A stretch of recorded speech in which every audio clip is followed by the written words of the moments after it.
York Times repercute a conversão das condenações da Lava Jato aqui no Brasil. É o jornal de maior prestígio mundial, né? Quem não conhece o New York Times? Sim, senhores, até eles ficaram preocupados com o que está acontecendo aqui no nosso país. E isso para a direita é bom, porque mostra o tanto de perseguição com que um espectro político aqui no Brasil ele é tratado e como a corrupção é tratada aqui no Brasil também. Portanto, amigos, a coisa fedeu. Eu espero sim que o mundo inteiro fique sabendo das agruras que nós passamos aqui no nosso país. Traficantes saindo pela porta da frente da cadeia, tem a rachadinha, como foi exposto com os Janones, e até hoje nenhuma consequência disso. Temos muita gente aí da Lava Jato que saiu da cadeia e que eu não duvido nada que no Brasil nós passamos ainda, que nós tenhamos que pagar uma indenização para essa gente que roubou à vontade aí, não é? É uma pena. Puro suco do Brasil, infelizmente. Mas o jornal ficou preocupado e escandalizado como todo o Brasil ficou. Infelizmente nós acostumamos, não é? Num montante de propinas que foi apurado, na ordem de 2 bilhões de reais em que foram surrupiados do dinheiro, se estendeu, não ficou só no Brasil, se estendeu a mais de 12 países. 7 bilhões de reais devolvidos através de acordos, não é, entre o juiz da época, que era o Sérgio Moro, Deltan Dallagnol, enfim, uma equipe, né, que não fica, porque passou por várias instâncias. Não foram só esses dois juízes que trataram do caso. Outros juízes também trataram e disseram que havia provas sobrando, até para condenar há mais anos o próprio presidente Lula, que foi um dos condenados pela Lava Jato e é tirado da cadeia para poder participar das eleições aqui no Brasil. Lula, José Dirceu, que se marcar também ano que vem, nas próximas eleições, ele já está se candidatando pelo PT, infelizmente. O New York Times também poderia saber de um detalhe, um pequeno detalhe, né? Que o detalhe de que o juiz que está acabando com as condenações e revertendo essas condenações é o ministro Toffoli. Sim, ele que foi advogado do partido do PT, trabalhou como conselheiro do presidente Lula e agora é o ministro do STF, indicado pelo Lula. Shame! Shame! Shame! Shame! Shame! Ai, Brasil, a gente adora você. Enfim, a gente ri porque é para não chorar, porque a situação é bem difícil. Só que o povo brasileiro vai passar por isso e esse tipo de gente vai passar também, porque nessa vida tudo passa, como diz o velho ditado, né? Tudo passa. E esperamos isso aí também passar. O nome do Toffoli foi levantado, inclusive, pela revista Cruzoé, ligando ele também quase que a Lava Jato. Só que quando chegou nele, veio a censura e pá! Oh, off! Larry, what the hell are you doing? Larry! Larry, you can't just... Oh, Larry! Oh, are you all right? How did... Larry! Prejudicada em tudo, todo o seu trabalho. Foram anos de trabalho e por um motivo técnico acabaram com a operação. Certo, mas esse motivo técnico só foi identificado depois de quanto tempo? Então não se sabe, o povo sempre ficou com o pé atrás nesse sentido e fica. Bom, a gente não vai entrar nesses detalhes jurídicos, mesmo porque eu não sou especialista nisso. Isso deixa para advogados que já conversaram sobre isso e toda hora a gente vê na internet um ou outro palpite sobre essa situação da Lava Jato. Se tinha ou não tinha evidência, se tinha ou não tinha irregularidade, mas demorou tanto, não é? Afinal, Lula ficou na cadeia mais de um ano, para depois eles perceberem que tinha irregularidade no processo dele. Tá bom, né? Então a gente fica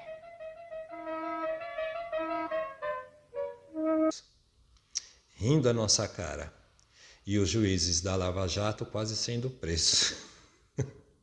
Cara, se falar... Bom, a gente ri e pensa que é uma história que ninguém poderia imaginar e nem criar nas piores situações ou nas melhores mentes criativas do mundo. Há poucos dias eu fiz um outro vídeo falando sobre a proibição da venda da nossa carne para a França. A França, ela parece que voltou atrás e colocou uma nota. Dá licença agora porque eu vou ler para vocês.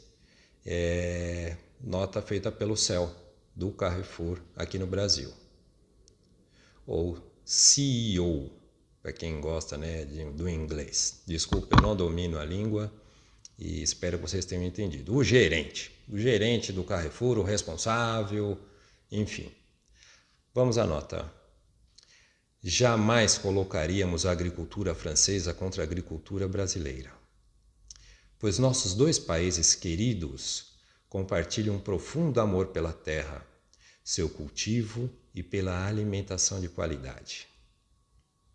Ponto final. Bom, parece que agradou aos responsáveis aqui pela parte, né, de fornecimento de carne, pois eles iriam fazer, já estavam fazendo, os fornecedores de carne no Brasil, já que eles não poderiam vender a carne lá para a França, então também não iam vender para o Carrefour aqui dentro do Brasil. E com certeza isso ia trazer muitos problemas para ele. Ele ia fazer o quê? Dentro do Brasil importar carne de fora de outro país? Ia ficar muito mais cara. E a gente poderia taxar também essa carne para ele, certo? Mas enfim, o homem reconheceu que pelo menos é isso que a gente esperava. Não vem com desculpa esfarrapada, porque a gente sabe que essa tática para causar protecionismo aos seus produtos, ela acontece há muitos anos. Sempre foi assim, desde que o mundo é mundo, não é? Porém, você não pode proteger o seu produto e desqualificar o produto do coleguinha, não é verdade, Carrefour? Que foi isso que aconteceu. Começaram a colocar em xeque a maneira como nossa carne era tratada, a qualidade da carne, né? E com a palavra, a fiscalização sanitária, que sabe que o Brasil, ele atende todas as regras mundiais de controle, né, e qualidade dos seus produtos. Então, a partir disso, os produtores aqui no Brasil ficaram satisfeitos, mas a carne não vai ser vendida para a França.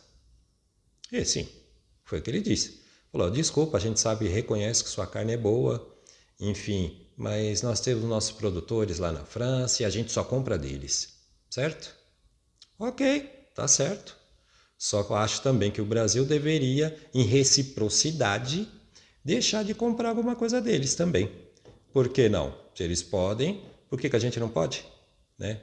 O que falta realmente é um homem de peito. A gente espera que o ministro da Agricultura possa fazer uma reunião com todos os responsáveis pelo setor aqui no Brasil, para assim causar um tipo de reação em cima disso daí. Porque acordos estão sendo tratados, o Lula está batalhando tanto para isso, junto a Macron, inclusive passando vergonha até de andar de mão dada lá no meio da mata da Amazônia com o Macron, e toma uma facada dessa nas costas, né? Mas o mercado deles lá é muito fechadinho, sim, e os produtores têm força, o que deveria acontecer aqui no Brasil.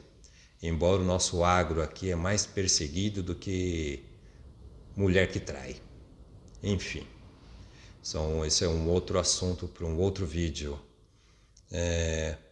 Agora com a palavra Associação Brasileira. A Associação Brasileira de Indústrias de Exportadores de Carne, a ABIEC, afirma que a declaração é positiva e confirma a qualidade do produto agrícola brasileiro, como a gente disse. É isso que eles esperavam, e não desfazer do nosso produto. Aceitamos o pedido de desculpas e o reconhecimento da excelência do produto brasileiro, e que agora as coisas vão... esperamos agora todo mundo sentar e entrar num acordo. Eu não sei se vai continuar essa situação. Isso aí agora fica com os responsáveis, com o ministro da Agricultura, com os empresários brasileiros, né? Que vão tentar ver outras alternativas para vender nossa carne. Mas como já dito também em outro vídeo, a quantidade de carne que vende para eles realmente é irrisória. Eles só aceitaram vender esse tanto de carne que a gente vende para eles para poder manter um certo tipo de isonomia, porque afinal eles também vendem coisas para nós. Então eles tinham que abrir um pouquinho de exceção, né? Mas agora parece que foi de uma vez por todas que não entra mais carne lá. Pelo menos no que depender dos produtores agrícolas franceses. Começaram a colocar em xeque a maneira como nossa carne era tratada, a qualidade da carne, né? E com a palavra, a fiscalização sanitária, que sabe que o Brasil ele atende todas as regras mundiais de controle, né, e qualidade dos seus produtos. Então, a partir disso, os produtores aqui no Brasil ficaram satisfeitos, mas a carne não vai ser vendida para a França. E sim, foi o que ele disse. Falou, desculpa, a gente sabe e reconhece que sua carne é boa, enfim, mas nós temos nossos produtores lá na França e a gente só compra deles, certo? Ok, tá certo. Só que eu acho também que o Brasil deveria, em reciprocidade, deixar de comprar alguma coisa deles também. Por que não? Se eles podem, por que a gente não pode? Né? O que falta realmente é um homem de peito. A gente espera que o ministro da Agricultura possa fazer uma reunião com todos os responsáveis pelo setor aqui no Brasil, para assim causar um tipo de reação em cima disso daí. Porque acordos estão sendo tratados, o Lula está batalhando tanto para isso, junto a Macron, inclusive passando vergonha até de andar de mão dada lá no meio da mata da Amazônia com o Macron, e toma uma facada dessa nas costas, né? Mas o mercado deles lá é muito fechadinho, sim, e os produtores têm força, o que deveria acontecer aqui no Brasil. Embora o nosso agro aqui é mais perseguido do que mulher que trai. Enfim, esse é um outro assunto para um outro vídeo. Agora com a palavra Associação Brasileira. A Associação Brasileira de Indústrias de Exportadoras de Carne, a ABIEC, afirma que a declaração é positiva e confirma a qualidade do produto agrícola brasileiro, como a gente disse. É isso que eles explicam. Que o responsável pela não conclusão do acordo foi você mesmo? Bom, é uma disfarçatez danada, mas cada um puxa sardinha para o seu saco. E acho que o Brasil deveria aprender com isso também. Deixar de ser vassalo do mercado internacional. E sim, atacar também com as mesmas armas. Reciprocidade na hora. É o que a gente espera. Gente com força, com convicção e que respeite o mercado brasileiro. Se a França não tem interesse, que se procure outro país. E está tudo certo. E vamos viver nossa vida em paz. Certo? Temos a China que importa, e muito. E ela sim, se falasse que não quereria, uma palavra bonita, que não ia querer nossa carne, ou não quereria. Se a China não quisesse comprar mais nossa carne e colocasse barreira, aí sim a gente ia ver um problema um pouco mais cascudo. Afinal, eles são o nosso primeiro importador, né, de produtos aqui no Brasil, ok? Então, obrigado. Se gostou do conteúdo, dá uma curtidinha aí, compartilha, fala com os amigos, se inscreva no canal, que você vai estar ajudando o canal a crescer, que é um canal ainda que está no seu início, mas com boa vontade e que precisa de você para melhorar. Então, obrigado e a gente se vê no próximo vídeo no Zoom Político.